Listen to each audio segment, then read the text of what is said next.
The limits of debate in this country are established before the debate even begins, and everyone else is marginalized. They're made to seem either to be communists or some sort of disloyal person. A kook, there's a word. And now it's conspiracy. Say, they've made that something that should not be even entertained for a minute, that powerful people might get together and have a plan. Doesn't happen. You're a kook. You're a conspiracy buff.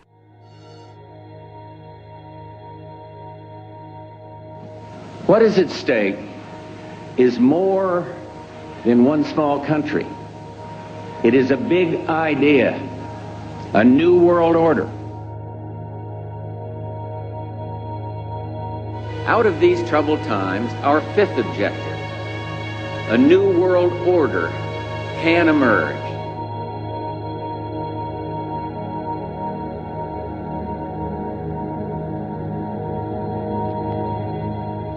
В своем движении в другом направлении, к новому мировому порядку, I think новой even цивилизации. Even that does not describe why the world has changed so much and why the world has turned so much toward a new world order and a new kind of civilization.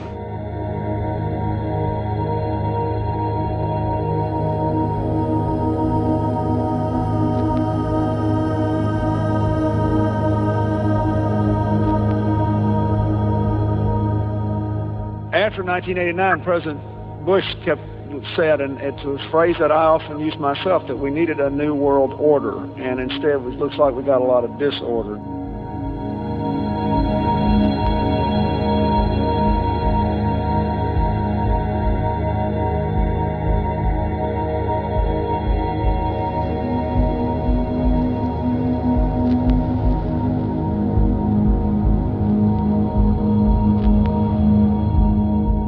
There is a chance for the President of the United States to use this disaster to carry out what his father, a phrase his father used, I think, only once, and hasn't been used since, and that is a new world order.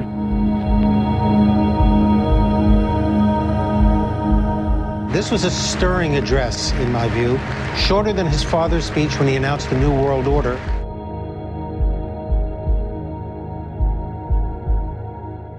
And it's only now that we can begin to understand that the world order that globalization brings and what it's going to look like, it's driven forward now not just by the balance of military strength, the Cold War times, or ordinary political power.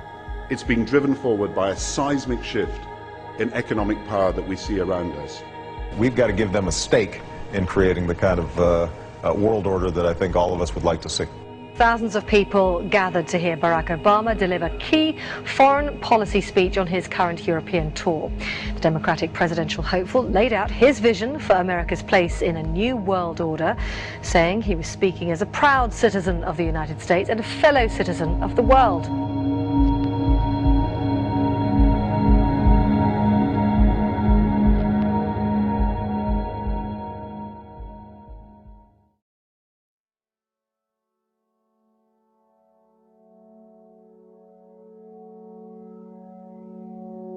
This film is unique in that it systematically studies the origins, activities, and destiny of evil.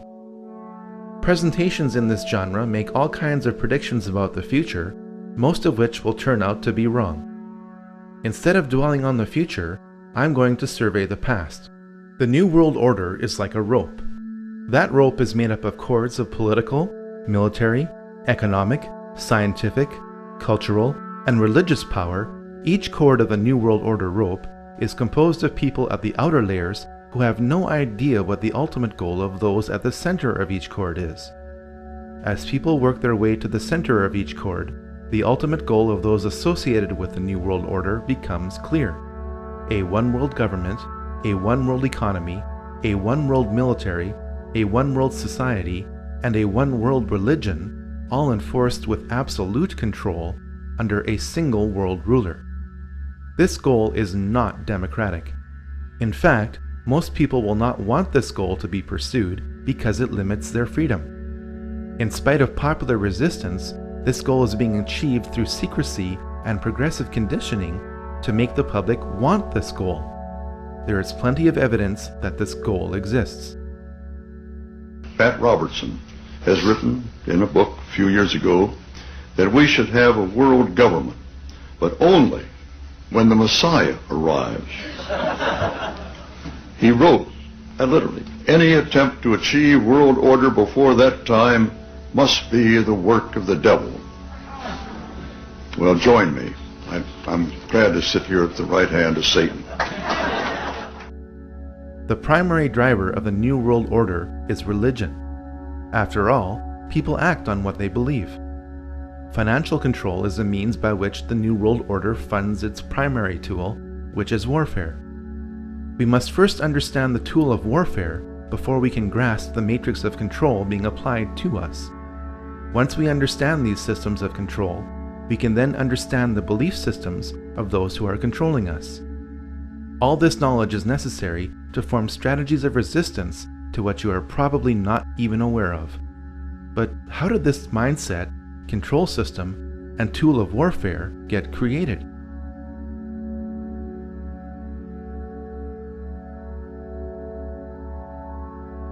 All secret societies trace their origins back to the ancient mystery religions practiced in Sumeria, Egypt, and Babylon. These ancient mystery religions were responsible for keeping a closed population in total subservience to a small elite, which were worshipped as gods, or as intermediaries between the masses and the gods.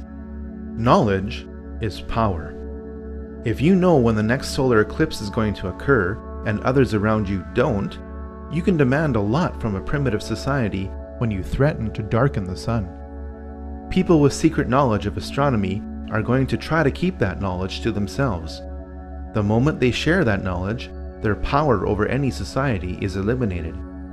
Large groups of people can be held in check by belief systems given to them by a tiny elite which keeps a core of knowledge to itself. This is why the most powerful groups in any society operate in secret. In fact, the word occult does not mean evil. It means secret. You are not supposed to know the secrets of the elite. Once you discover and verify these secrets, you'll be shocked at how the elite control you. The very word secrecy is repugnant in a free and open society, and we are, as a people, inherently and historically opposed to secret societies, to secret oaths, and to secret proceedings. And there is very grave danger that an announced need for increased security will be seized upon by those anxious to expand its meaning to the very limits of official censorship and concealment. That I do not intend to permit to the extent that it's in my control.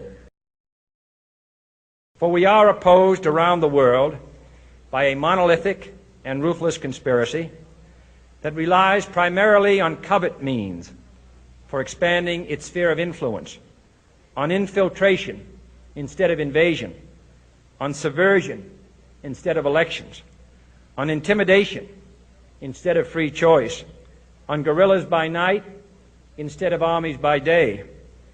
It is a system which has conscripted vast human and material resources into the building of a tightly knit, highly efficient machine that combines military, diplomatic, intelligence, economic, scientific, and political operations.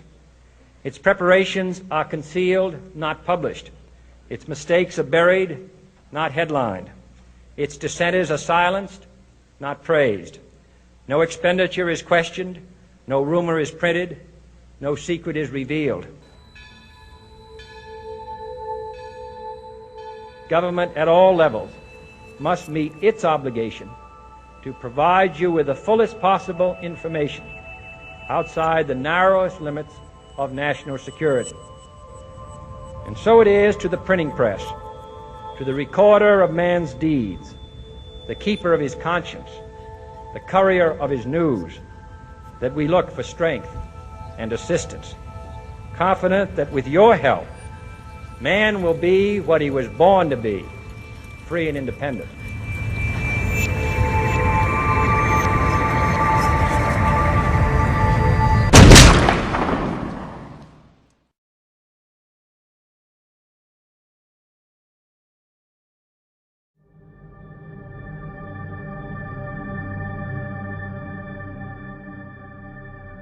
While other cultures were practicing pantheism, the monotheism of the Israelites kept them unique. When the Israelites were true to their faith, they prospered. When they began to absorb the teachings and practices of the surrounding cultures, the Israelites became oppressed by the civilizations they had previously resisted. Those within Judaism who were tempted by the occult practices of the surrounding cultures became the vehicle by which secret societies continued right up to today. Practitioners of the occult within Judaism codified their beliefs in a sub-religion which became known as Kabbalah. On the surface, Kabbalism appears to be Judaism. In reality, it is the exact opposite of Judaism. The Kabbalah offers an occult counter-explanation to the revelations of the Jewish prophets and the history of the Israelites. The Kabbalah depicts Moses as an occult figure whose purpose was to initiate the Israelites back into the more enlightened and advanced teachings of Egypt. We must grasp this if we are to understand much of what is happening in Israel today.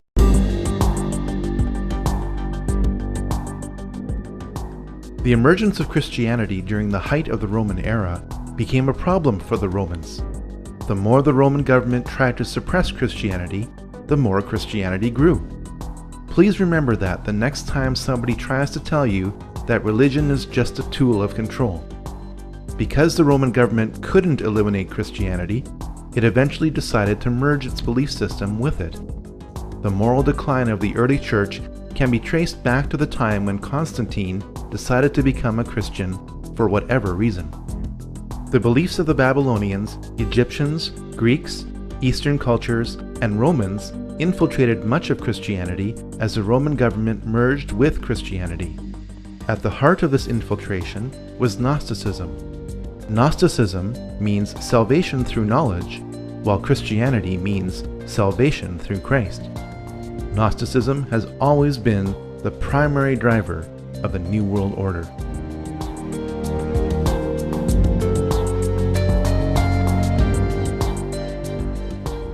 A military and religious order known as the Knights Templar was created in Jerusalem in 1118 by 9 French knights. Their official mission was to protect pilgrims on their journey to the Holy Land during the Crusades, and they participated in several battles in the Crusades themselves. The name Knights Templar was applied to this group when Baldwin II, King of Jerusalem, gave this group of knights lodging in his palace, built on the ruins of King Solomon's Temple. By 1128, the order was given special protection by the Pope.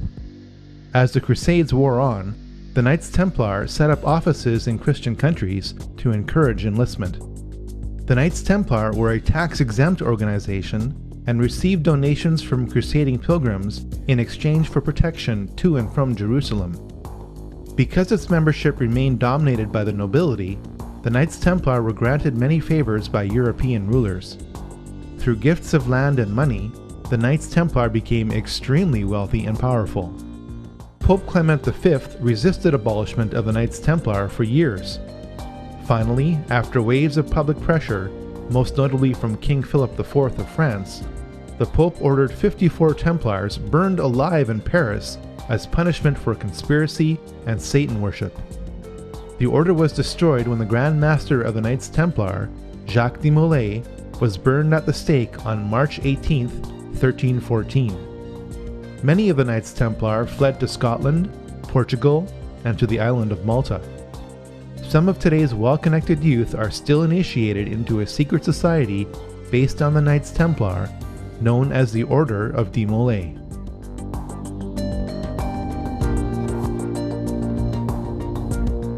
The Rosicrucians were a religious order that combined the beliefs of ancient mystery religions with Christianity. It is not known whether the Rosicrucians were founded independently of the Knights Templar. At some point, these two groups merged and became one. After the Knights Templar were abolished, the Rosicrucians became the key vehicle by which occult teachings were spread throughout Europe.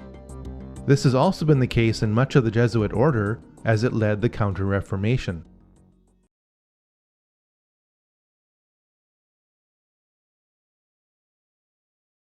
Freemasonry started when the Rosicrucians merged with the stonemason guilds of Europe.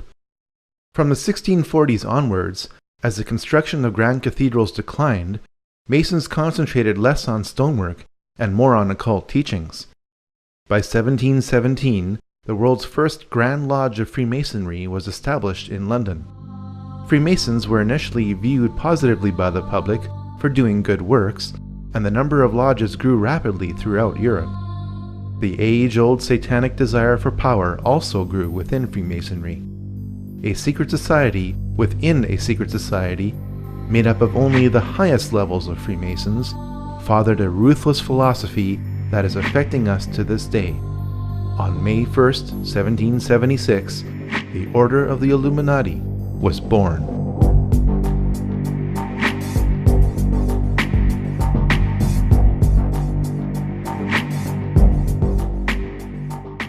The Illuminati were a perfect storm of Freemasonic, banking, and religious interests.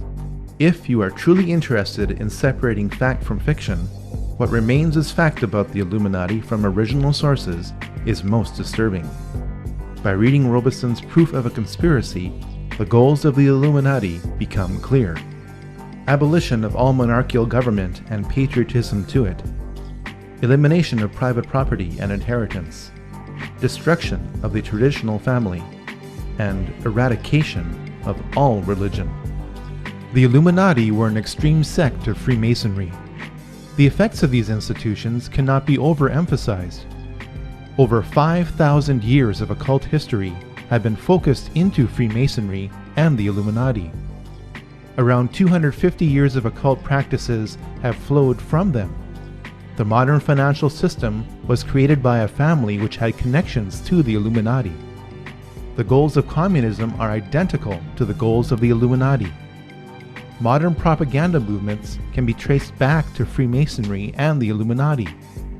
Every major war, from the French Revolution onwards, has been influenced by Illuminati philosophy to progressively promote a one-world government. The Illuminati were headed up by Adam Weishaupt. Weishaupt had a Catholic background and, contrary to popular myth, was not a Jesuit or secret Jew. When his father died when Adam was 5, Weishaupt was sent to live with his godfather, rector at Ingolstadt University. Because the university was a Catholic institution, the rector brought home many suppressed books, which Adam read. Weishaupt graduated with a Doctor of Law degree from the University of Ingolstadt in 1768. Though the Pope disbanded the Jesuits in 1773, they were still allowed to teach canon law at the university because they were the only ones who were qualified to do so. This angered Weishaupt and pushed him further towards the radical teachings he read as a child. At first, Weishaupt had only a few disciples who met locally in Weishaupt's apartment in Ingolstadt, Germany. To my knowledge, this is the only presentation to prove the physical origins of the Illuminati. From this upper room, an evil philosophy of extreme rationalism was born. Weishaupt was initiated into the Masonic Lodge of Theodore of Good Counsel in Munich in 1777. Through his growing associations with Freemasons, priests, preachers, professors, dukes, colonels, and counts, Weishaupt worked to weave the Illuminati into the rope of Freemasonry. The nobility wished to become members of the Illuminati to establish more connections to advance their own enterprises and interests. Members of the Illuminati were gradually told the intentions of the group as long as they agreed with them and could be trusted to keep its secrets. In 1782, dozens of participants attended the Masonic Congress of Wilhelmsbad, which became the power base of the Illuminati. At its height, the Illuminati had around 2,000 members. The House of Rothschild was on its way to becoming the most powerful banking family in the world. Mayer Amschel Bauer, a Jewish coin dealer of humble origins, changed his name to M.A. Rothschild. He placed a red shield in front of his banking house, which incorporated a hexagram. The family crest has evolved over time, but maintains this element within it to this day. Mayer Rothschild never became a member of the Illuminati, nor did he finance this movement as is commonly believed. Rothschild did act as banker for 2 members of the Illuminati. Archbishop Prince Karl Theodor Delberg attained the highest degree within the Illuminati in 1784 and was a traitor for France and Napoleon. He reluctantly emancipated the Jews of Frankfurt in 1811 for a high price, financed by Mayer Rothschild. Karl, Landgrave of Hesse-Kassel, was deeply into the occult and was the main organizer of the Congress of Wilhelmsbad, held at the summer home of Karl's brother, William IX, Elector of Hesse. The House of Hesse built up one of the largest fortunes in Europe by hiring out mercenaries conscripted from its own kingdom to other nobilities. Mayer Rothschild handled the mercenary blood money of the House of Hesse by becoming its banker in 1783. The House of Rothschild grew from its connections to members of the Illuminati, and not because the two were combined. Despite their best efforts at necessary secrecy, the Illuminati were exposed in 1784 by the Bavarian government, which soon issued an edict banning all secret societies. The workings of the order were contained in writings seized by the Bavarian government, which took them so seriously as to publish them in an official document entitled The Original Writings of the Order of the Illuminati, which was distributed to the major governments of Europe. Some members of the Illuminati were arrested, while most fled Bavaria under the edict. This only spread Illuminati philosophy further throughout Europe. Adam Weishaupt went underground and re-emerged under the sponsorship of Duke Ernst II of Saxe-Coburg-Altenburg, where he would continue to write books on the Illuminati until his death.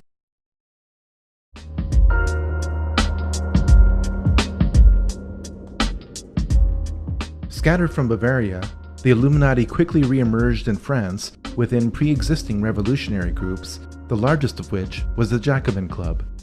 The Jacobins, with the money from the Duke of Orleans, bought up and transported out much of the grain supply in France to create an artificial food shortage in 1789. The famine that resulted drove people to revolt. The Jacobins told the people to blame the famine on King Louis XVI and Queen Marie Antoinette. The fate of that French monarchy was sealed in the minds of the public when it was alleged that Marie Antoinette said, "Let them eat cake," in response to the famine. Jacobin propaganda pinned this saying on Antoinette to create maximum hatred for the monarchy. It worked. The hatred of all authority in the French Revolution did not stop with the execution of the French king and queen in 1793. By the time the 6 successive waves of the French Revolution had passed, over 18,000 people had been guillotined without trial. Decapitated heads of the nobility were stuck on bayonets and paraded throughout the streets. The Christian calendar was abolished. The work week was lengthened to 10 days straight. By the time the French Revolution burnt itself out, it is estimated that this program killed 300,000 people, all in the name of liberty, equality, and fraternity. The world's first revolution, guided by the Illuminati, was complete.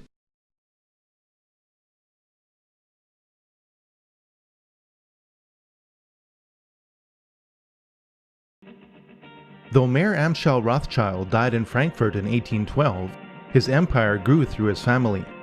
Perhaps the one quote in modern English which sums up Mayer Rothschild's ambitions is this: "Give me control of a nation's money supply, and I care not who makes its laws." Towards the end of his life, Mayer told his 5 sons that they should expand the Rothschild banking empire throughout Europe. Nathan was sent to London. Amschel stayed in Frankfurt. Solomon went to Vienna.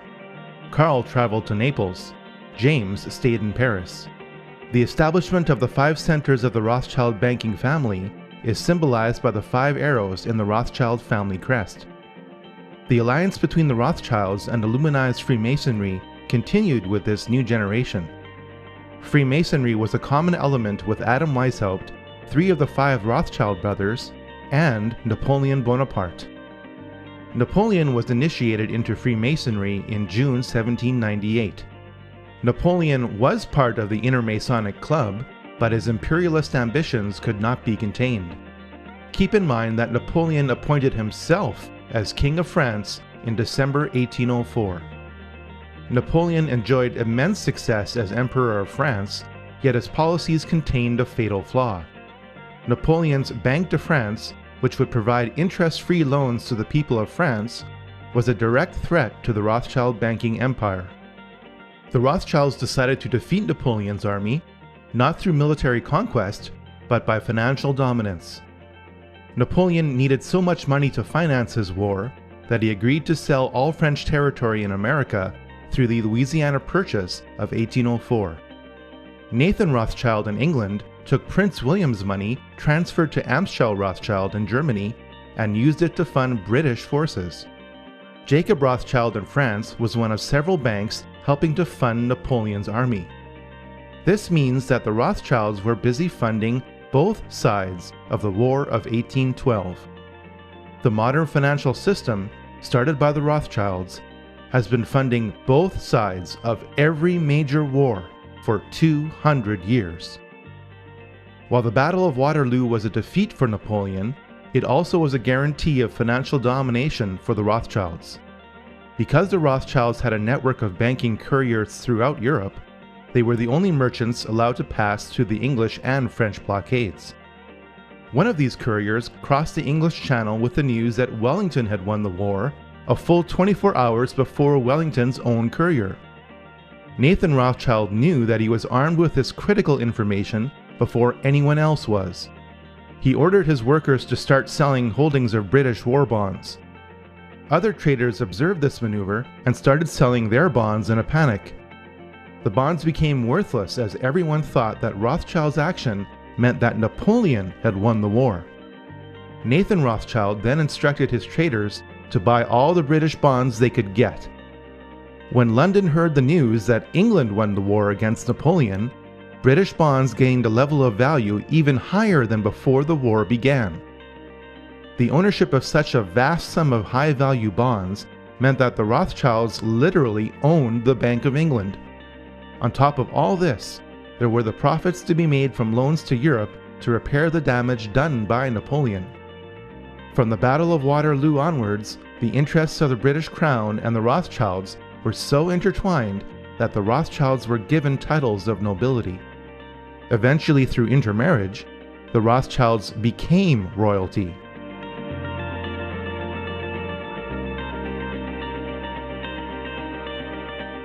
Following the Napoleonic Wars, the Illuminati thought that the nations of Europe would be so tired of fighting that they would agree to enter into a federation. Switzerland was declared to be a neutral country into which member kingdoms could deposit their money. Since the post-Napoleonic nations of Europe were heavily indebted to the Rothschilds, it could be argued that the Congress made Switzerland act as the modern version of the Knights Templar for the past 200 years. Now you know why Switzerland has acted as Europe's untouched bank during the European slaughters of World War I and World War II. The Congress of Vienna resulted in a treaty. Russian Tsar Alexander I opposed this treaty because he saw the Congress as an Illuminati takeover. The Rothschilds vowed that the Romanov dynasty would someday come to an end.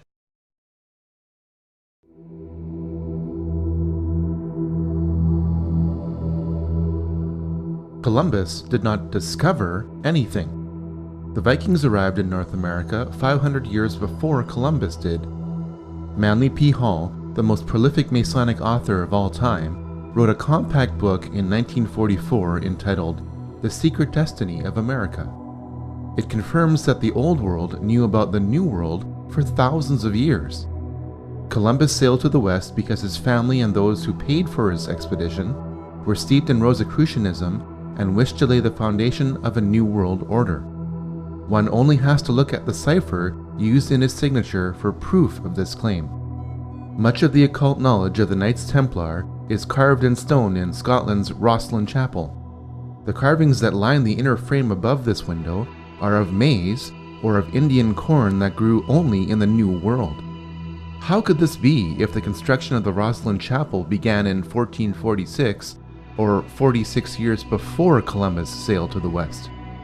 For the answer to this question, we should look at the sails on the ships used by Columbus. They were adorned with the logo of the Knights Templar. From before the time of Columbus until today, America has always had a special place in the plans of the New World Order. The Illuminati in Europe saw the rare positive outcome of the American Revolution and sought to subvert it through the Columbian Lodge of the Order of the Illuminati, established in New York in 1785. Agents of the Illuminati worked to start a new revolution in America so that America would resemble France without the Napoleonic influence. In 1791, Alexander Hamilton established the first privately owned central bank in the United States with $10 million on a 20-year charter. This is contrary to the United States Constitution, which Hamilton signed. When the charter expired, the head of this private group was revealed. None other than Nathan Rothschild in England said, "Either the application for the renewal of the charter is granted, or the United States will find itself in a most disastrous war." The United States repelled the British on American soil within 1 year of Nathan Rothschild's pronouncement during the War of 1812. Fortunately for America, Britain was tied up fighting Napoleon in Europe and couldn't send enough troops to reclaim America. While America won a military victory, its financial back was broken. The War of 1812 forced the rechartering of the private bank of the United States. Thanks to the war and inflation, the debt owed to the bank exploded to $127 million. Andrew Jackson vetoed the bank in 1832. In 1835, President Jackson distributed a $35 million surplus. This was the only time in American history that the United States had balanced its books.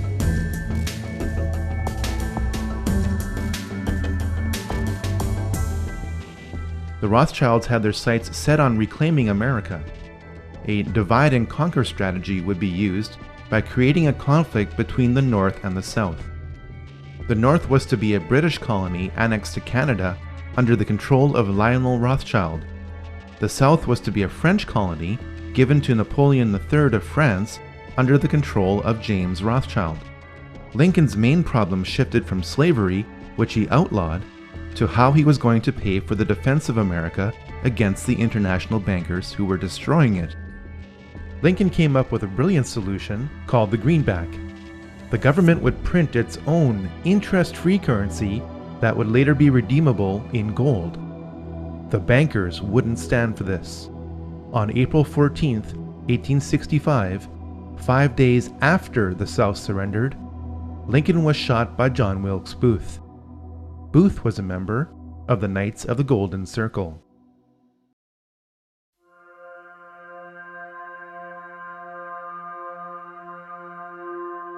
The monarchies of Europe, led by the British royal family, had been involved in the occult for centuries through the sponsorship of clairvoyants.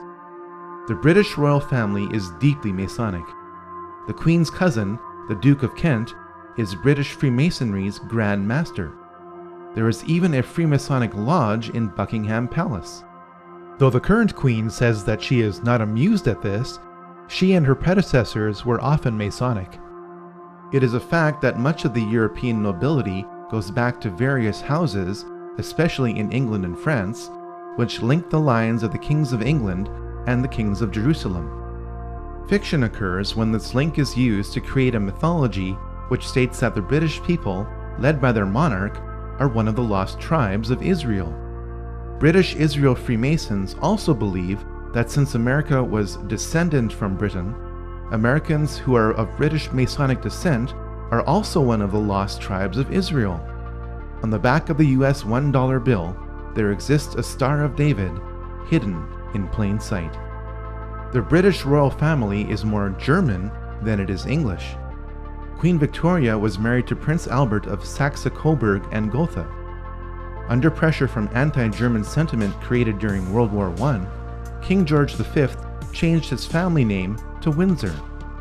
When Princess Elizabeth wanted to marry Prince Philip of the House of Schleswig-Holstein-Sonderburg-Glücksburg, she faced the same problem that King George did. Prince Philip renounced his titles and adopted the surname of Mountbatten. All 4 of Prince Philip's sisters married into the German nobility, which embraced Nazi philosophy. Remember that Adam Weishaupt wrote more material on the Illuminati under the sponsorship of Duke Ernst II of Saxe-Coburg-Altenburg. Because Prince Albert was great-grandson of Duke Ernst II and consort to Queen Victoria, the British royal family are direct descendants of Ernst II. Since Duke Ernst II became a member of the Illuminati in 1783, it is not hard to see that the teachings of Adam Weishaupt are being used by the British royal family today. The British monarchy was involved in 2 wars with China over opium. From about the mid-17th century onwards, Europe had a huge trade deficit with China. Europe wanted Chinese tea, silk, and porcelain, but China did not want as much of what Europe had to offer. This trade deficit problem was made worse by the fact that Chinese emperors demanded to be paid in silver and gold coin. The problem was solved when British traders began importing opium into China from India. Large areas of China became addicted to opium. The addiction was so intense that in many areas of China, opium was currency. The conflict between the Chinese emperors and British traders grew so bad that Queen Victoria sent in the British Army to fight the Chinese army over opium in 1839 to 1842 and again in 1846 to 1860. When you are told that the British royal family's wealth is based on taxation, don't believe it. It could be argued that the British East India Company occupied India on behalf of the British Crown and its traders. Afghanistan is occupied today by coalition forces. In 2007, 93% of the world's opium production came from Afghanistan. The 2006 Afghan opium harvest was also valued at $3 billion.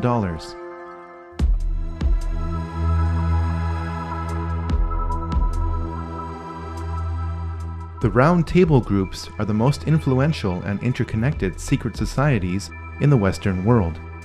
While Cecil Rhodes did not start any of these groups, he was instrumental in ensuring that they worked together toward a common goal. In 1966, Georgetown University history professor Carroll Quigley defined this goal in a massive work entitled Tragedy and Hope. One of the members of the Round Table groups sponsored Carroll Quigley, who was given access to their secret records, to produce what the group thought would be an internal publication. As a teenager, I heard John Kennedy's summons to citizenship. And then as a student at Georgetown, I heard that call clarified by a professor named Carroll Quigley, who said to us that America was the greatest nation in history because our people had always believed in 2 things: that tomorrow can be better than today, and that every one of us has a personal, moral responsibility to make it so.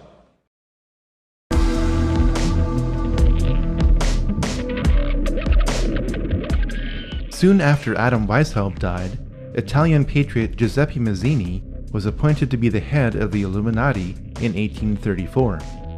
Mazzini became a 33rd degree Mason while attending Genoa University.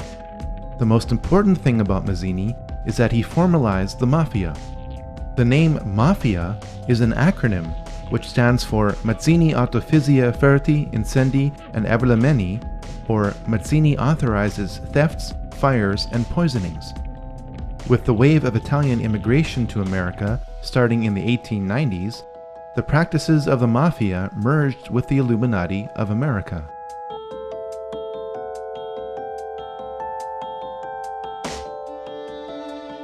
Next to Adam Weishaupt, Albert Pike is the most influential Freemason in history. Pike was asked by American Freemasons to reform its rituals. He did so in a Masonic handbook entitled Morals and Dogma of the Ancient and Accepted Rite of Freemasonry, published in 1871. The Knights of the Golden Circle, or KGC, was a Masonic organization dedicated to establishing a golden circle of territories between Mexico, Central America, the Caribbean, and the southern states, which would officially sanction slavery.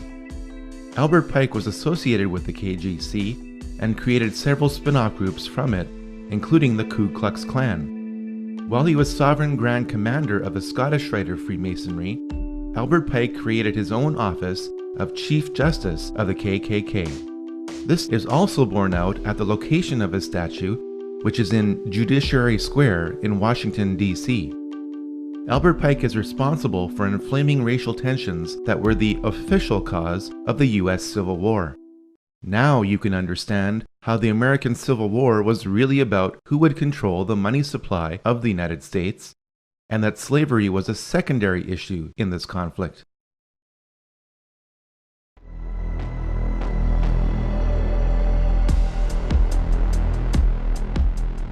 William Huntington Russell was one of the more prominent merchants involved in the Chinese opium trade.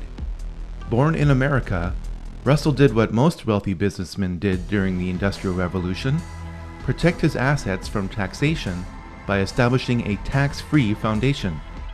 The tax-free foundation that Russell and Company established based on opium revenue was the Russell Trust. The key institution of indoctrination that Russell Trust established was Skull and Bones. Skull and Bones was founded at Yale University in 1832 as a black lodge of Freemasonry. The odds that both presidential candidates would happen to be members of Skull and Bones is approximately 1 in 750,000. 3 generations of the Bush family have been members of Skull and Bones.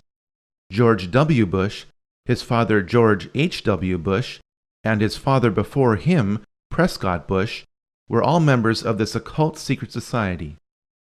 It has been alleged by members of Skull and Bones that it was Prescott Bush who stole the skull and bones of Indian Chief Geronimo and placed it in the tomb as a source of spiritual power. George W. Bush never apologized for his activities in Skull and Bones. One of the first things he did as president was appoint many of his fellow bonesmen to positions of power.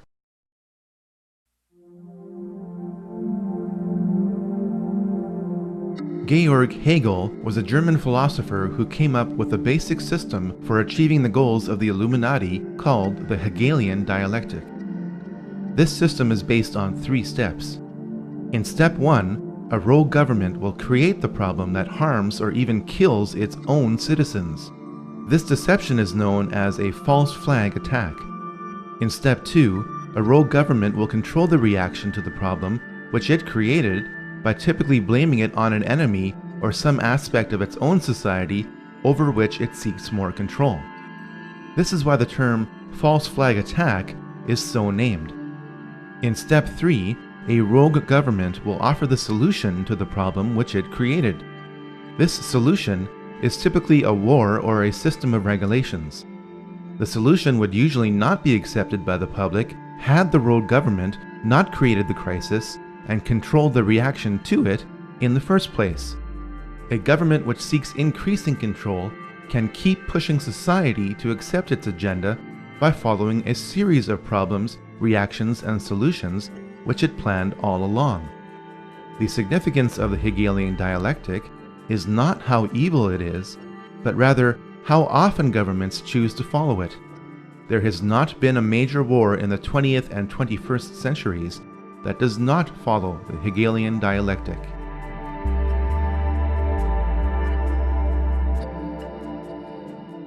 Though his family converted to Christianity, Karl Marx became a Satanist during his university years. In a poem entitled Pale Maiden, Marx wrote, "Thus heaven I forfeited, I know it full well. My soul, once true to God, is chosen for hell." Over time, Marx became a 32nd degree Mason. Karl Marx met up with German philosopher Friedrich Engels. Engels joined a revolutionary group 10 years earlier, founded by Giuseppe Mazzini. It was Engels who would feed Karl Marx physically and intellectually for life.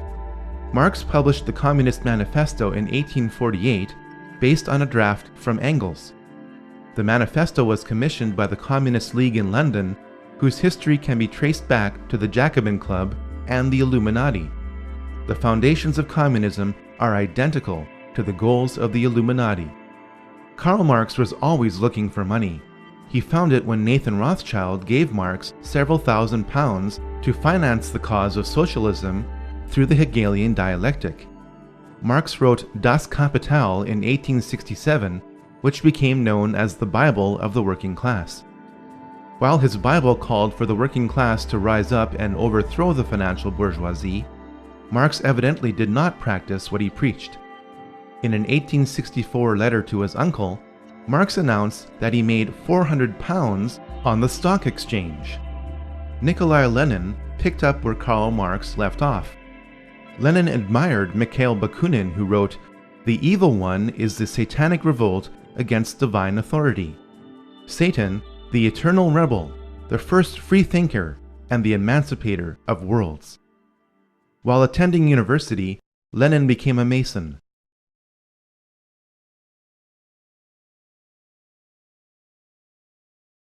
Stopped by Andrew Jackson and delayed by Abraham Lincoln, the international bankers finally seized control of the financial system of the United States.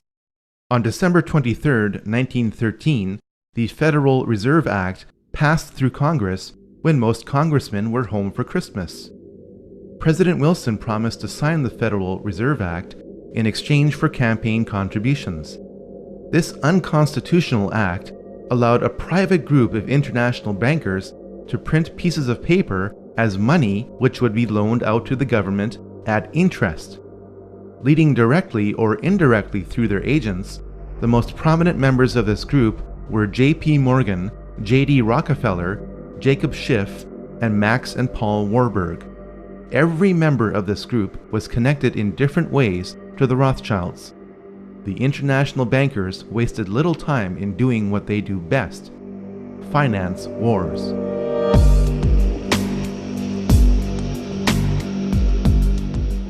The bankers of Europe and America found a way to ignite the growing tension between Germany and the Anglo-American establishment for the economic and cultural dominance of Europe. Most people know that the flashpoint of World War I along the Western Front was the torpedoing of the Lusitania on May 7, 1915. What most people don't know is how the operations of the Lusitania were engineered to provoke this war. British intelligence broke the German war code in December 1914. This meant that the First Lord of the Admiralty, Winston Churchill, knew where every German U-boat was in the English Channel. The Lusitania slowed to await the arrival of its military escort through the channel. Churchill ordered the escort to return to port. The Lusitania was crawling alone through a war zone. A private letter from Churchill removes any doubt as to whether he intended for the Lusitania to be sunk. Roughly 1,200 people lost their lives in an engineered event designed to start a war. The Germans claimed that the Lusitania was carrying arms from America to be used by Britain against Germany. 93 years later, this claim has been proven to be true. The English-speaking press, controlled by the CFR in America and the Rothschild-owned news services in Europe, published the claim that the barbaric Germans had attacked an unarmed passenger ship. This ignores the fact that the German government placed warnings in New York newspapers reminding passengers that the ship would be sailing into a war zone. The best example of how the Illuminati bankers funded both sides of World War I was given through Max and Paul Warburg. Paul Warburg's firm of Kuhn, Loeb & Company was in charge of Liberty Loans, which helped finance the American military. Max Warburg's firm of M.M. Warburg & Company helped finance the German military. The Rothschilds were unable to control Russia because of the Tsar until World War I, when the alliance between the European and American bankers was complete. Jacob Schiff spent $20 million in gold to finance the Russian Revolution through Leon Trotsky, who was exiled in style in New York. Of the 384 commissars that were to make up the new Russian government, 264 had come from the United States. When the ship carrying the men and materials for the revolution were seized at the port of Halifax by Canadian authorities, President Wilson secured their release by stating that if they weren't let go, the US would not enter the war. Lenin, exiled in Switzerland, promised to make peace with Germany if he overthrew Russia's temporary government. He was placed in a sealed railway car with $5 million in German gold and was sent to Russia. When the elections were held in November 1917, Lenin's communists received only 24% of the vote. Lenin had to use force in order to represent the people. The United States stepped in with enormous amounts of food and relief supplies as famine gripped Russia while Lenin took control of it. This opened the door for American industrialists and financiers like J.D. Rockefeller to build the infrastructure of Russia. The net effect was that America continued to support the Communist Revolution. This support was extended as power was transferred from Lenin to Stalin in spite of Stalin's ruthlessness. World War I ended according to the master plan of the 20th century Illuminati financiers. They knew that communism could only continue so long as capitalism supported it. The financiers also knew that the oppressive chains of the Treaty of Versailles would be broken by a leader who would eventually rise up from within Germany. Welcome to the first round of Problem, Reaction, and Solution.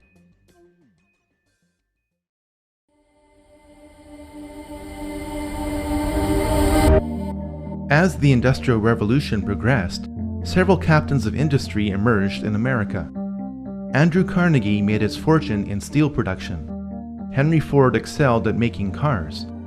John D. Rockefeller made the largest fortune in America through banking based on oil production.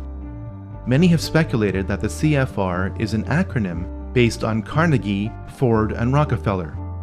While this may not be the case, all three of these men have had a financial stake in the CFR, which was officially formed in New York in July 1921. Its logo features a rider on a white horse giving a Masonic salute. The Latin word in the logo means everywhere. The CFR in New York is the counterpart to the Royal Institute in London.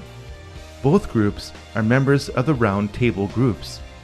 The same bankers which established the Federal Reserve in 1913 funded the CFR through dozens of tax-free foundations. If you want to catch a ride in the Anglo-American machinery of the Illuminati today, you will agree to be told what to do. It's good to have an outpost of the council right here down the street from the State Department. We get a lot of advice from the council, so this will mean I won't have as far to go to be told what we should be doing and how we should think about the future. It's good to be back at the Council on Foreign Relations. As Pete mentioned, I've been a member for a long time and was actually a director for some period of time. I never mentioned that when I was campaigning for re-election back home in Wyoming. The goal of the Royal Institute and the CFR is nothing less than one world government.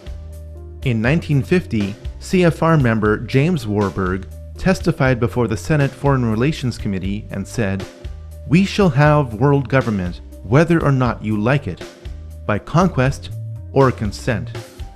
You would think that the CFR would be the talk of the American mainstream media, but the CFR dictates what will make the American news and how it will be presented to reporters in key positions who are along for the establishment ride.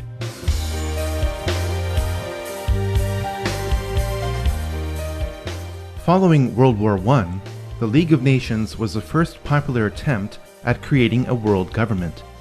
The League was promoted as the way of providing a collective security, since an attack on any one member of the League would be considered an attack on all.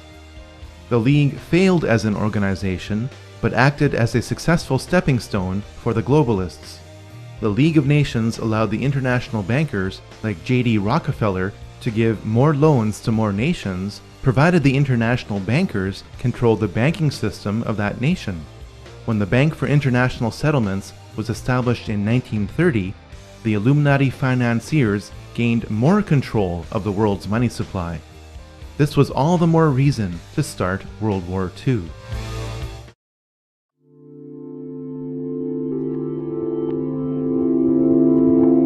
Adolf Hitler was offered as the manufactured solution to the burden imposed upon Germany by the Treaty of Versailles.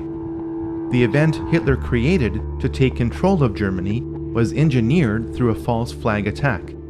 We now know that Hitler had his henchmen set fire to the German parliament, known as the Reichstag, in 1933. The fire was blamed on communist agent Marinus van der Lubbe in a huge show trial. In reality, van der Lubbe was a mentally handicapped individual picked up off the streets. Hitler's mighty war machine was funded and created by Wall Street. The Treaty of Versailles induced Germany to default on its debt. The Dawes Plan replaced the treaty after 5 years and allowed links to be made between American and German industry and finance. From the mid-1920s to the late 1930s, through the Bank of International Settlements, over $135 million was loaned to the German electrical, steel, and chemical industries from Wall Street. The profits on these loans were considerable. Without the technology for extracting petroleum from the German coal fields supplied by Rockefeller-owned Standard Oil of New Jersey, the Nazi war machine would have ran out of gas. One of the funders of the Nazi war machine was Prescott Bush, father and grandfather of 2 U.S. presidents. According to files from the U.S. National Archives, Prescott Bush was a partner in Brown Brothers Harriman. This was one of the corporations used by industrialist Fritz Thyssen to move assets between America and Germany. Prescott Bush's assets in Union Banking Corporation were seized under the Trading with the Enemy Act in 1942, after America entered the war. The Bush family fortune was built in part from funding the very enemy that would kill over 400,000 American troops. May I introduce our co-editors for this edition of the Longines Chronoscope. Our distinguished guest for this evening is the Honorable Prescott Bush, United States Senator from Connecticut. I think we have made, just in this year, very marked and noticeable progress in connection with the Cold War. Included in that, too, should be our efforts to get at this subversion business within our own government. The ideologies of the Nazis and the Communists were set against each other by the Illuminati financiers in a dialectical struggle. Both ideologies are flawed and use the same means to produce the same result. The Illuminati financiers chose to eliminate the Nazi movement and preserve communism for one very important reason. Hitler started to print money just like the Federal Reserve. At this point, all of Europe was tied up in war with itself. The problem and reaction stages of World War II would only be solved through America. America entered World War II based on the Pearl Harbor attack that was allowed to happen and deliberately made worse. The Japanese signals indicating the time, place, and resources to be used in the attack were remotely intercepted and sent to President Roosevelt. President Roosevelt chose not to relay the information to Pearl Harbor. America now had the excuse to attack Germany, even though Germany never attacked America. The Japanese were ready to surrender in February 1945, but 2 nuclear bombs were dropped on them after this date instead of being used in Europe. The madness of World War II accomplished several things for the Illuminati financiers. Profits could be generated by rebuilding Japan and using it to provide cheap labor to flood America with inexpensive goods. This would accelerate the long-term planned process of bringing down America, just as China is being used to help finish the job today. Communism was allowed to consume half of Europe in order to lock America and the Soviet Union in a new dialectical struggle and a new opportunity for profit. Most importantly, World War II paved the way to create the United Nations and the Nation of Israel.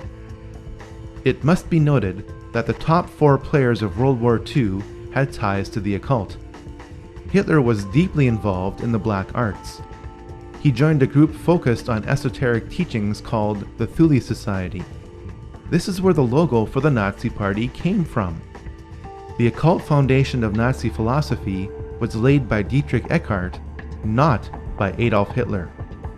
Joseph Stalin was involved in Freemasonry. Here we see him giving the same sign of the hidden hand, the same hand sign of Freemasons Napoleon and Solomon Rothschild. Franklin Roosevelt was a 32nd degree Mason. Winston Churchill was a member of 2 Masonic lodges, including a Druidic lodge. When you look at a photograph of the 3 main characters involved at the Yalta Conference in February 1945, keep in mind that all 3 were Freemasons.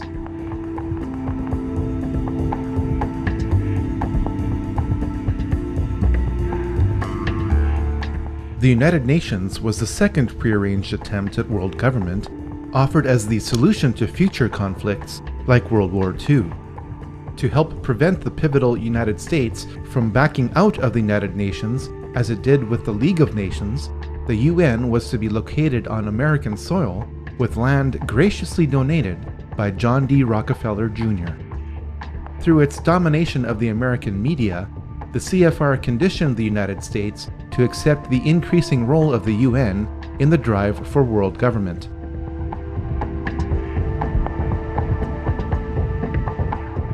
Political Zionism, a tool of the Rothschilds, clearly expressed the desire to create Israel long before World War II. This is documented in the Balfour Declaration of 1917. Arthur James Balfour of the British Foreign Office announced that it was the will of His Majesty's government to establish a Jewish homeland in Palestine. This official policy was given to the World Zionist Federation of Great Britain, headed by Lord Rothschild, over 30 years before Israel was created.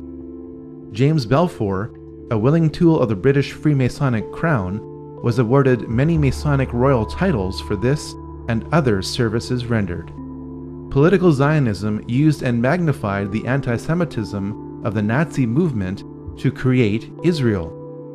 As soon as Hitler took power in 1933, many Jews around the world boycotted German goods.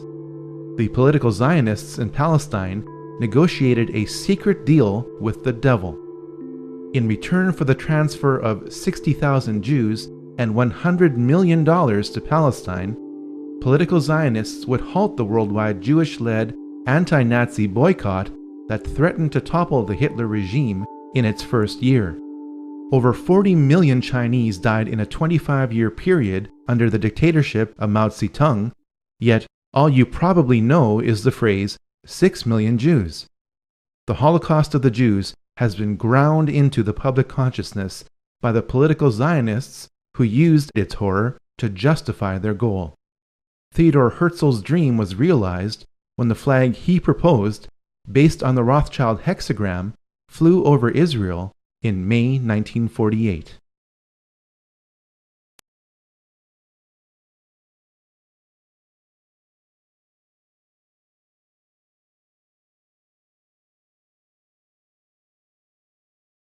The wars against Asian communism for 30 years were symptoms of a much larger problem. The problem was that the Illuminati financiers were using a new dialectic to control the world. By pitting the capitalist West against the communist East, the world was locked in a state of bipolar tension with little chance of truly breaking free. The arms race between America and Russia was the best symbol of this tension. Russia was given the tools and technology to make the atom bomb by the American establishment in 1944. In spite of this, Russia and America spent over $5 trillion on weapons that would have guaranteed mutually assured destruction many times over. In his closing speech to the nation in January 1961, President Eisenhower warned about the military-industrial complex.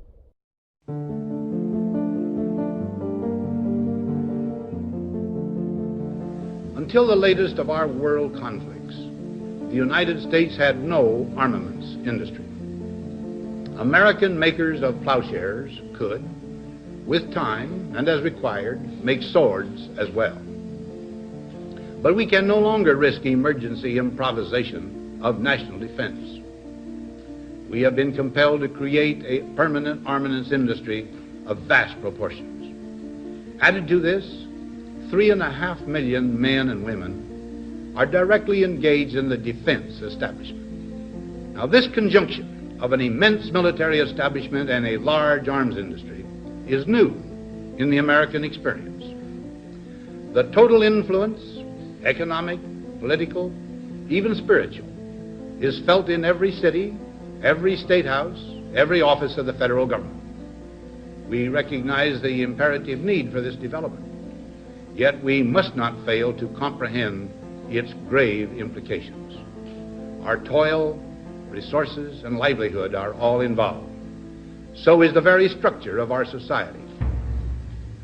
In the councils of government, we must guard against the acquisition of unwarranted influence, whether sought or unsought, by the military-industrial complex. The potential for the disastrous rise of misplaced power exists and will persist. We must never let the weight of this combination endanger our liberties or democratic processes. We should take nothing for granted. Only an alert and knowledgeable citizenry can compel the proper meshing of the huge industrial and military machinery of defense with our peaceful methods and goals, so that security and liberty may prosper together. We didn't listen to him then. We still aren't listening now.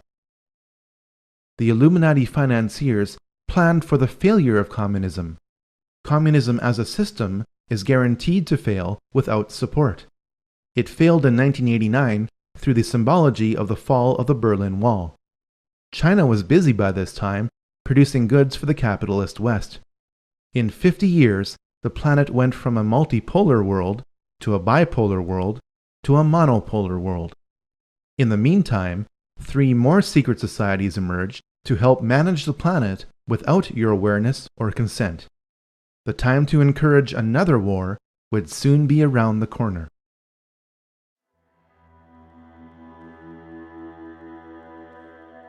The Bilderberg Group got its name from the Bilderberg Hotel in Oosterbeek, Holland, the site of the group's first modern meeting. It was founded by Prince Bernhard of the Netherlands in 1954, though its practices can be traced back to the Knights Templar. The Bilderberg Group was originally concerned with a regional Europe for the benefit of its members at the expense of national sovereignty. Over time, its scope has broadened to include balanced membership mainly from NATO countries. Many members of the CFR are also members of the Bilderberg Group. Once a year in 5-star hotels between Europe and North America, around 100 influential people gather together to determine the future of the planet for the next 1 or 2 years. The membership and accomplishments of the Bilderberg Group have been impressive. Presidents are chosen by this group. When Queen Beatrix and David Rockefeller get together at a Bilderberg meeting, you are looking at the 2 people on the planet who control the lion's share of the world's oil supply. The 2008 oil price and credit boom and bust were planned events according to leaks from the Bilderberg Group in 2006. The Bilderberg Group also created the European Union.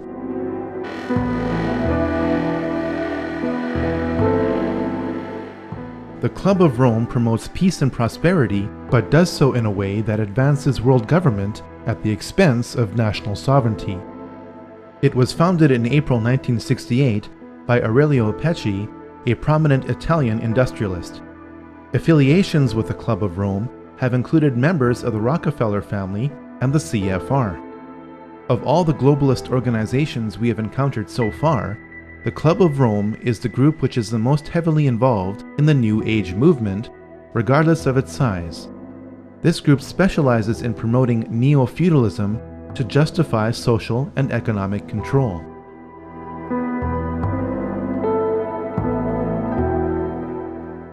The Trilateral Commission was created in 1973 by David Rockefeller to launder money.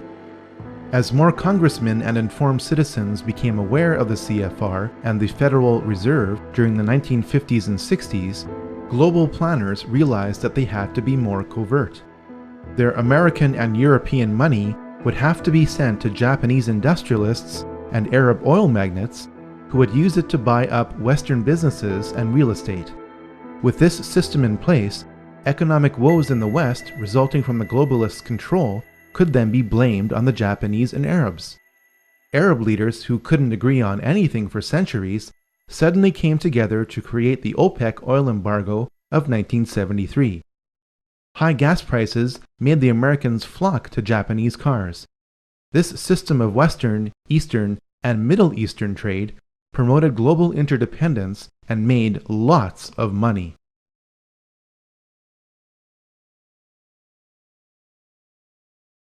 Saddam Hussein became the new target of the Illuminati financiers with the collapse of communism in 1989. White House Special Envoy Donald Rumsfeld met Saddam in December 1983. Rumsfeld gave Saddam the gas he used to kill thousands of his own people, but that didn't matter to the elite. What did matter was that Saddam was pumping too much oil to get rid of his foreign debt. This lowered oil prices by flooding the oil market, angering OPEC nations. It also lowered the value of the US dollar because it was the world's reserve currency and oil is traded in US dollars. Saddam was becoming independent and had to be stopped. U.S. Ambassador to Iraq, April Glaspie, met Saddam in July 1990. When Saddam asked the ambassador what the American response would be if he were to invade Kuwait, the ambassador replied, "We have no opinion on the Arab-Arab conflicts, such as your dispute with Kuwait." Saddam bit on the bait and invaded Kuwait 1 month later. Operation Desert Storm followed in 5 months in January 1991. Saddam's army was destroyed in 5 weeks. While I was there, I saw the Iraqi soldiers come into the hospital with guns. They took the babies out of the incubators, and left the children to die on the cold floor.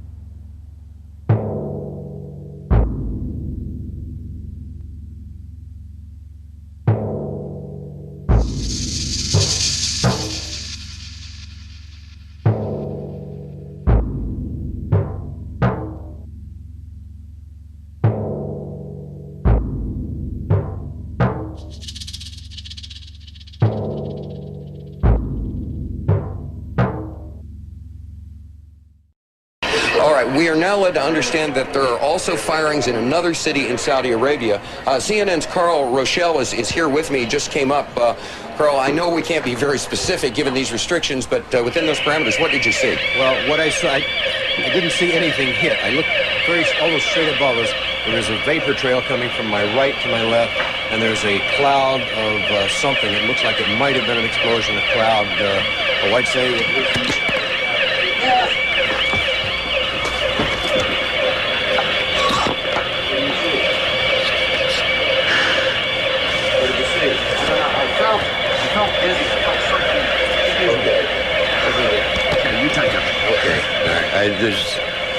My apologies for that. He's putting on a gas mask.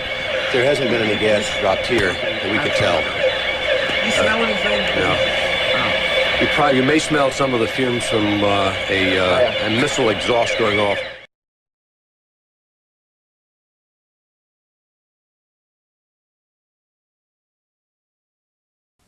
Je suis un journaliste américain.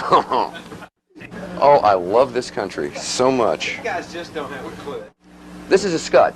You can tell it by its distinctive label.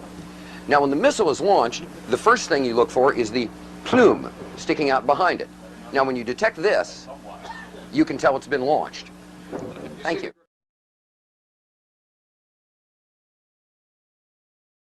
Have you sniffed any rocket fumes lately? You got a gas mask around, bud? Oh, I get it. Oh, I see. That's good. And yeah, I thought it was.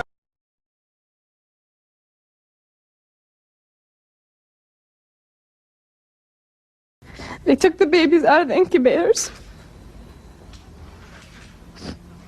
took the incubators and left the children to die on the cold floor.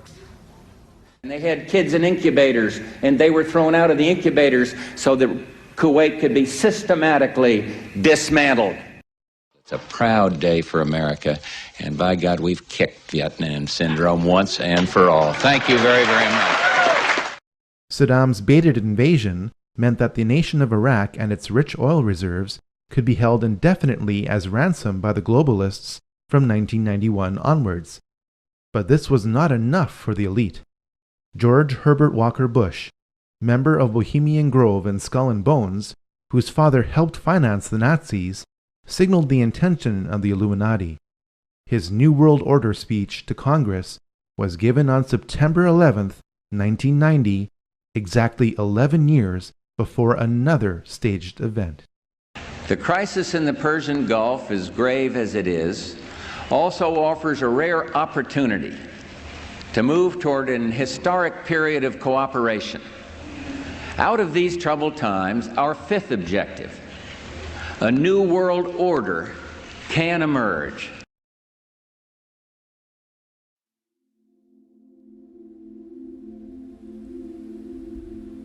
People are still bewildered by what happened on September 11th, 2001. This brief study cross-examines the mechanics, the men involved, and the motives for what happened on that day.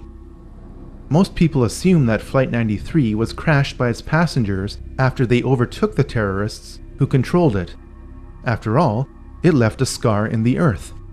Here's the problem. According to a USGS aerial survey, that scar existed in 1994 or earlier. At this point, we have two choices. We can choose to believe that a full-sized airliner being fought over can crash into topsoil in precise alignment with a pre-existing scar, leaving that scar relatively intact. We can also choose to believe that only part of the plane landed within that scar. The first option would violate the patterns of hundreds of airplane crashes over decades. The second option forces us to ask whether pieces of the plane were found in other locations. Indeed, this is the case. Small pieces of the plane were spread out over a debris field several miles long. This forces us to ask how the plane disintegrated.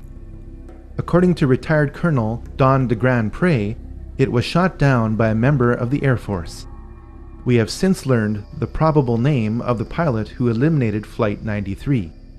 Lieutenant Colonel Rick Gibney was the only pilot in the United States Air Force to be given an award in secret for his actions on a special mission on 9/11. Most people assume that Flight 77 struck the Pentagon with no warning by a crack pilot. In recorded testimony before the 9/11 Commission, then Transportation Secretary Norman Mineta recalled what he witnessed in the Presidential Command Center below the White House.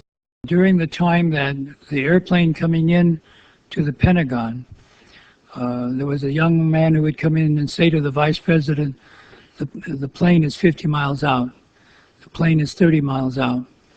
And when it got down to the plane is 10 miles out, the young man also said to the Vice President, do the orders still stand? And the Vice President turned and whipped his neck around and said, of course the orders still stand. Have you heard anything to the contrary? This testimony proves that the Vice President was aware that something was approaching the Pentagon. Hani Hannour is alleged to have hijacked Flight 77 and flown it into the Pentagon. Here's the problem. The flight parameters for Flight 77, obtained under the Freedom of Information Act from the National Transportation Safety Board, indicate that the flight deck door remained closed once the plane was in flight. The mid-air hijacking of Flight 77 could not have taken place if the cockpit door never opened.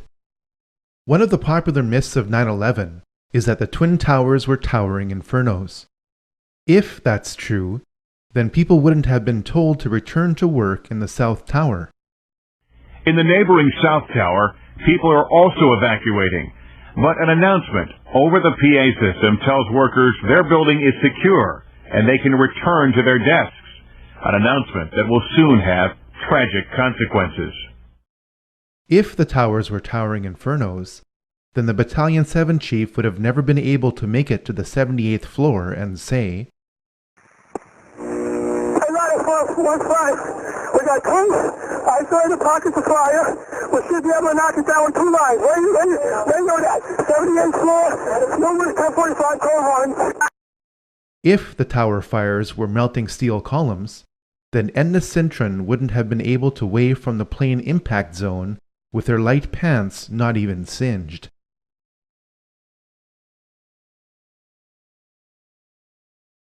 The collapse of Building 7 forces us to consider other possibilities for the collapse of the Twin Towers. Here's the problem. Building 7 was not hit by a plane and not splashed with burning jet fuel, yet at 5:20 p.m. on September 11th, Building 7 fell exactly like the Twin Towers did. For the third time today, it's reminiscent of those pictures we've all seen too much on television before, when a building was deliberately destroyed by well-placed dynamite to knock it down. The most logical explanation for the building collapses on September 11th is the most outrageous: through the use of explosives. All explosives leave residues. A 2009 peer-reviewed scientific paper has been published in the Open Chemical Physics Journal proving that explosive residues of specialized thermite, which could only have been made in advanced military labs, were found in preserved dust samples from the remains of the buildings.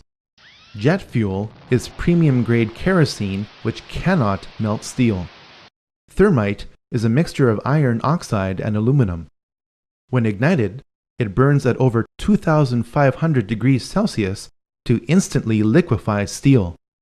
There is plenty of evidence that thermite was used on that day and that it kept reacting for weeks after the buildings collapsed. You'd get down below and you'd see molten steel running down the channel rails, like you're in a foundry. Yeah, like lava. Like lava from a volcano. In addition to thermite, 2 other types of explosives were used to level 3 buildings on 9/11. The job of the shape charge is to cut steel H-beams. The way we do this is by cutting the beam at an angle, which, through a series of beams cut at the same angle, will tend to make the building shift over and walk. Shape charges were used to slice through posts at an angle, not straight across, for a reason. And the 4-1 should have taken a couple of companies that they were leaving back. Go against another. You want to call your mother or something? You gotta get back from here. We made it outside. We made it about a block. We made it at least 2 blocks, and we started running. Floor by floor, instead of popping out. It was if they had detonated. Yeah, if they were planned to take down a building. Boom, boom, boom, boom, boom, boom, boom, boom.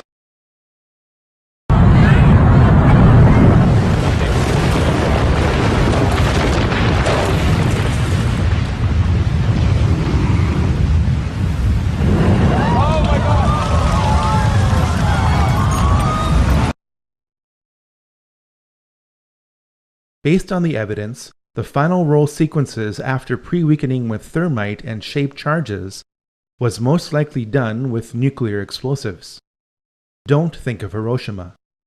If the United States Army was loading nuclear shells by hand into howitzers 50 years ago, what do you think is available in the 21st century? The evidence for the use of nuclear explosives on 9/11 is substantial. A government report tried to spin the appearance of the radioactive isotope tritium at ground zero in concentrations dozens of times higher than the surrounding area. Hundreds of cars at ground zero burst into flames from the inside out. This is explained with the characteristic electromagnetic pulse of nuclear explosions overloading the vehicle's electronics, causing the vehicles to ignite. It would be foolish to conclude that aviation-grade kerosene would cause this kind of selective damage while leaving truckloads of loose paper around the site untouched. Toxic fumes produced by fires from the continuously reacting thermite and radiation from the final roll sequences explain why 7 out of 10 people with significant exposure to ground zero are dying from a host of illnesses. If explosives were used to destroy buildings on 9/11, they would have had to be placed in the buildings. This is made easier when there was an unprecedented power down in the World Trade Center complex for alleged electronic upgrades on the weekend before September 11, 2001. Is it just a coincidence that the president's brother, Marvin Bush, was on the board of directors for the firm providing security at the World Trade Center? Is it also a coincidence that the firm's contract with the World Trade Center ended on September 10, 2001?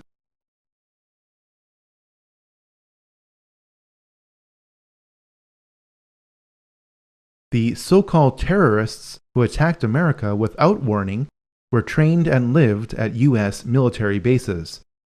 The radical Islamic terrorists of 9/11 got drunk in a Florida bar, paying for their drinks with a wad of cash. Some of the terrorists who died in 9/11 have turned up alive and well. The 9/11 terrorist list has not been updated. Documents reveal that Osama's CIA codename was Tim Osman.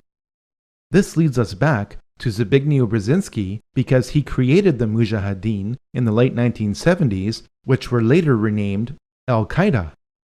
The people of Pakistan know what the US will never admit to, that Osama bin Laden is a CIA asset. Who is Osama bin Laden? He's just a character created by America. Well, actually, 98% of Pakistan would probably fall along the same line. They believe that Osama is basically a CIA agent who is working undercover to put a bad image of Islam. Really? You know, that land over there is yours. You'll go back to it one day because your fight will prevail and you'll have your homes, your mosques back again because your cause is right and God is on your side. This is assuming that Osama is still alive and that the conveniently timed release of new Osama recordings aren't faked. This brings us to why 9/11 occurred. James R. Bath met George W. Bush during their time at the Texas Air National Guard. Both were kicked out for being AWOL. Through a trust agreement created in July 1976, James Bath was authorized to invest money from Salem bin Laden, father of Osama bin Laden. This was at the time when George Bush Sr. was director of the CIA. 3 years later, James Bath bought 25,000 shares in Arbusto 79 Limited, George Bush Jr.'s oil company. The Bushes do business with the bin Ladens. The Saudi bin Laden Group makes its money from being the main construction conglomerate of the House of Saud. The Saudis make their money from supplying oil to America to create an artificial demand for the US dollar. Oil, the dollar, and war, the House of Saud, the House of Bush, and the House of bin Laden are all connected. George Bush Sr. was a member of the Carlyle Group, a venture capital firm heavily invested in arms sales. On the morning of September 11, 2001, George H.W. Bush was present when the Carlyle Group hosted a conference at a Washington hotel. Among the guests of honor was a valued investor, Shafiq bin Laden, brother to Osama.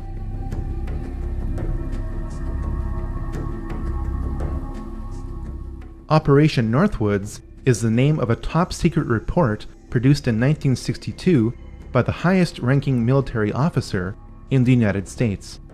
This report remained classified for nearly 40 years, and for good reason.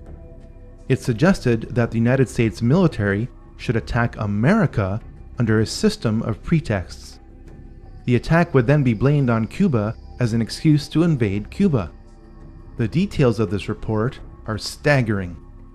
Items inside a military base could be blown up and burnt. A ship at harbor could be sabotaged by starting large fires with naphthalene. Funerals for mock victims could be conducted. A modified military plane could be substituted for a civilian plane and loaded with passengers under carefully prepared aliases. The military aircraft would then be converted to a drone. The United States military planned to attack America in 1962 using remote-controlled aircraft to justify invading Cuba. Fast forward to 9/11. Because the cockpit door of Flight 77 never opened in flight, this is exactly what happened on 9/11. Now you can never say they'd never think of that. They thought of that in 1962. They thought about it again in 2001. The Project for a New American Century is a neoconservative think tank. Some of its members are the most powerful people in the United States. In a report dated September 2000, 1 year before 9/11, this group wanted to turn the United States military into a vehicle of global domination. You may doubt this interpretation until you turn to page 60. Here, we read that advanced forms of biological warfare that can target specific genotypes may transform biological warfare from the realm of terror to a politically useful tool.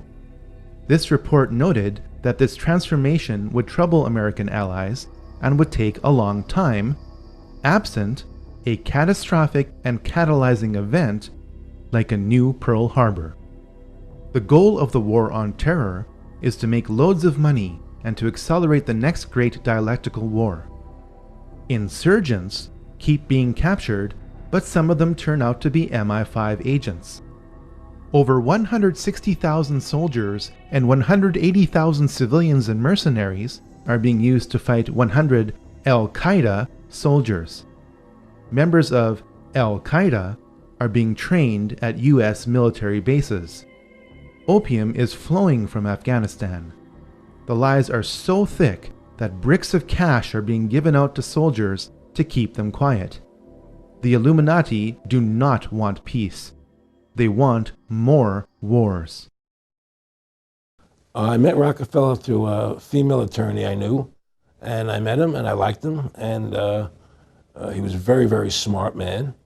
He's the one who told me 11 months before 9/11 ever happened that there was going to be an event. Never told him what the event was going to be, but there was going to be an event, and out of that event, we were going to invade Afghanistan to run pipelines from the Caspian Sea.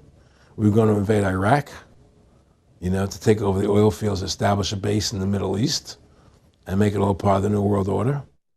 And sure enough, later, 9/11 happened. And I remember he was telling me how you're going to see soldiers looking in caves for people in Afghanistan and Pakistan and all these places. And there's going to be this war on terror, which is no real enemy. And the whole thing is a giant hoax, but it's a way for the government to take over the American people. And he said the end goal is to get everybody chipped, to control the whole society, to have the bankers, the elite people, the bankers and some governor controlling the world. In earlier times, it was easier to control 1 million people than physically to kill 1 million people. Today, it is infinitely easier to kill 1 million people than to control 1 million people. It is easier to kill than to control. He has proven to be an outstanding friend and somebody who I've learned an immense amount from.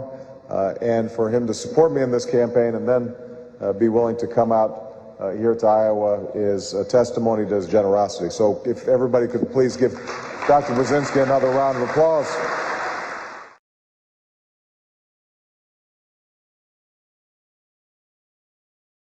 So far, we have learned that over 5,000 years of ancient mystery religions have filtered themselves into Illuminized Freemasonry by the mid to late 1700s.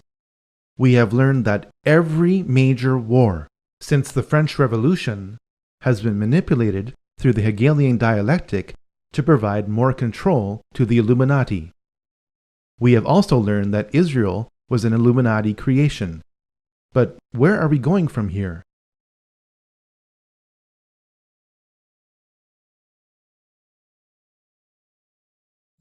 In September 1973, the Club of Rome issued a report entitled Regionalized and Adaptive Model of the Global World System. It proposed dividing the world into 10 kingdoms. Yes, it actually used the phrase 10 kingdoms. While the boundaries of these 10 kingdoms are subject to change, it is their proposal that is the point. Since that proposal in 1973, the world is being divided into 10 kingdoms. It started with the European Union. It is continuing with the African Union. It is now here with the North American Union, or NAU. Our elected political leaders in North America deny the existence of the NAU, calling it a conspiracy theory. They do so while the Queen's representative in my province of Manitoba lays out its infrastructure. Can you say today that this is not a prelude to a North American Union similar to a European Union? Are there plans to build some kind of superhighway connecting all three countries? And do you believe all of these theories about a possible erosion of national identity stem from a lack of transparency from this partnership? A couple of my opposition leaders have speculated on massive water diversions and superhighways to the continent, maybe interplanetary, I'm not sure as well. Manitoba is also taking a major role in the development of a mid-continent trade corridor, connecting our northern port of Churchill with trade markets throughout the central U.S. and Mexico. I'm amused by some of the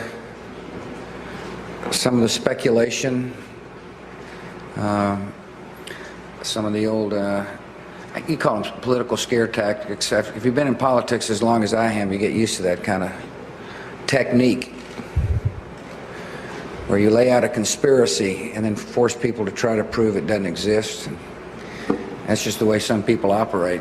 An alliance has been built with business leaders and state and city governments spanning the entire length of the corridor.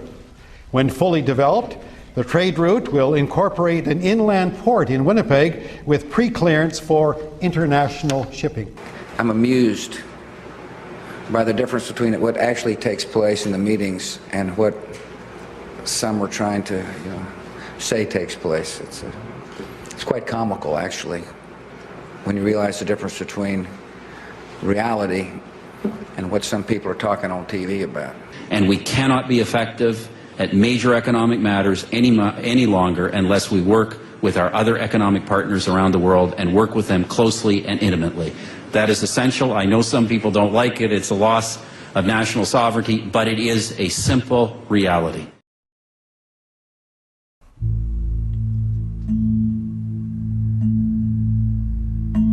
A lot of people are wondering about the future of America. New York is a dominant multicultural city. New York is also home to the United Nations, the premier organization of world government. The United States was allowed to become the world's biggest debtor nation when it became bankrupt in 1933, eventually along with all other nations, because your birth certificate is a bond. You are pledged as collateral on the debt of your nation. You are traded as a human resource on the stock exchanges of the world, especially in New York, the home to the world's largest stock exchange. Perhaps the greatest sign of America's pending destruction is on the back of the US $1 bill. You have been told that the bird on the right is an eagle. That's not what Manly P. Hall viewed it as. He knew that it was a phoenix, the ancient mythological bird of fiery rebirth.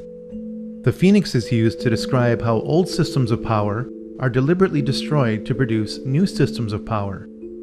The system of power that is being built now is described on the left side on the back of the US $1 bill. You have been told that the Latin phrase Novus Ordo Seclorum means a new order of the ages. If you understood what the Roman poet Virgil meant when he wrote what this phrase is based on, it means God hath favored our undertakings, new order secular, or new world order. The occult purpose of America is to usher in the new world order on the back of what appears to be a trusted democracy. This purpose is hidden in plain sight.